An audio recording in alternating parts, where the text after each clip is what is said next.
Hello everyone, today we'll talk about how to fix or how to solve the problem of Meesho app. You will click on settings.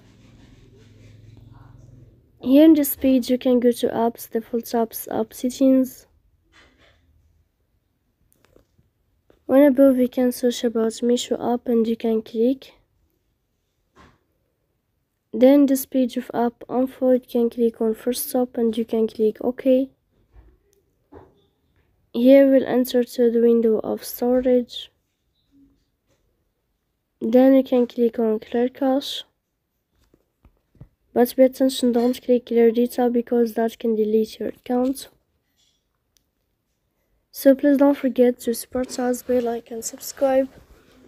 See you next time in another video, and thank you for your attention and your watching.